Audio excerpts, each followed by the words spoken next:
Do you ever have an issue with meeting a word count or feeling like what you're writing isn't very vivid or real?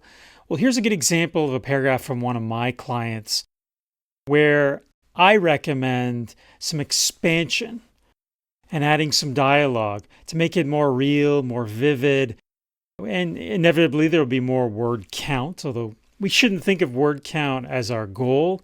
Our goal should be developing the experience for the reader. So let's look at this example.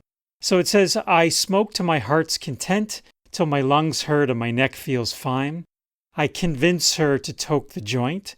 I laugh when she coughs. She tells me that she used to be in a relationship with Soma. She takes offense when I scoff. She starts to cry. So I hear a kind of scaffolding of a scene in this paragraph, but it really is distant. I feel like I'm not quite there. I'm not hearing them. I'm not seeing them.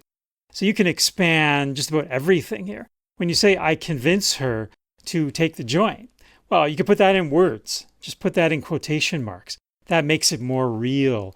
And it's like we're listening to you talk to her. I laugh when she coughs. There's not much you can do with that. That's just a reaction to what she is experiencing at that moment with the joint. But then she tells me that she used to be in a relationship with Soma. So I'm hearing that as a reader, I'm hearing that secondhand. I'm not quite there in the room or wherever these two characters are. I'm not quite there experiencing it, hearing it. So that's got to go in quotation marks. You've got to get that detail in. Here it feels very summary in nature. Now, she takes offense. To me, I don't know what that looks like. What does taking offense look like? Can you describe it? Can you show it? Can you show it with facial expressions? There's obviously going to be some dialogue added to that. And notice in that sentence, it's she takes offense when I scoff.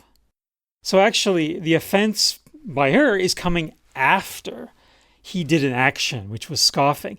And that's a little bit, it's not quite logical in that way.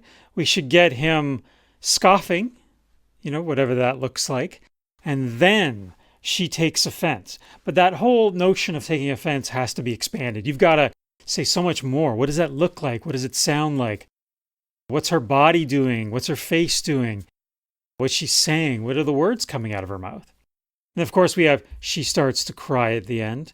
I would just say she cried, or she cries if you're talking about present tense. So that's how I would take what, could have potential here. A paragraph that has potential. There's a lot of things happening, but I feel a little distant.